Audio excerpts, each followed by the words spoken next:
మాయా చెంబు అనగనగా ఒక గ్రామంలో రామయ్య సీతమ్మ అనే ముసలి దంపతులు ఉండేవారు. తమకు ఉన్న చిన్న పొలంలో కూరగాయలు పండిస్తూ అవి అమ్మగా వచ్చిన ధనంతో సంతోషంగా గడిపేవారు.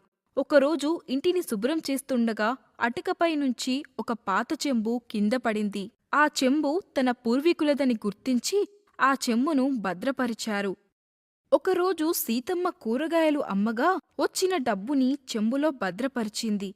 ఆ తర్వాత రోజు చెంబులో చూడగా డబ్బు రెట్టింపు అయింది. అది చూసి సీతమ్మ ఆశ్చర్యపోయింది. వెంటనే ఆ విషయాన్ని తమ భర్తకు చెప్పింది. మొదట రామయ్య నమ్మలేదు. కాని సీతమ్మ తన దగ్గర ఉన్న ధనాన్ని చెంబులో వేసింది. వెంటనే ఆ ధనం రెండింతలయింది. కొన్ని రోజులకు ఆ దంపతులు ఇద్దరూ ధనవంతులయ్యారు.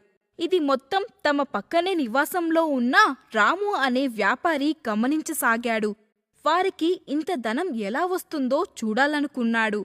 ఒకరోజు రాజు దొంగచాటుగా రామయ్య సీతమ్మ వాళ్ళ ఇంటి కిటికీ నుంచి తొంగిచూశాడు. అదే సమయంలో రామయ్య సీతమ్మ తమ దగ్గర ఉన్న ధనాన్ని చెంబులో వేసి రెట్టింపు అవడం గమనించాడు.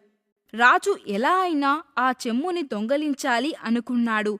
ఆ తరువాత రోజు రామయ్య సీతమ్మ పొలం వెళ్లిన తరువాత రాజు దొంగతనంగా రామయ్య ఇంటి కిటికీలోకి ప్రవేశించి ఆ చెంబును దొంగతనం చేశాడు. రాజు తన వద్దనున్న బంగారాన్ని అంతా ఆ చెంబులో వేశాడు. బంగారం మొత్తం సగమయింది. అది చూసి ఆశ్చర్యపోయిన రాజు తన వద్దనున్న ధనాన్ని ఆ చెంబులో వేశాడు. ఆ ధనం కూడా సగం అయిపోయింది. అలా రాజు దగ్గర ఉన్న ధనం మొత్తం అయిపోయింది.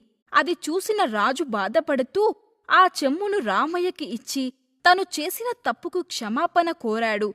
అలా క్షమాపణ కోరిన వెంటనే తను కోల్పోయిన ధనం తిరిగి వచ్చింది.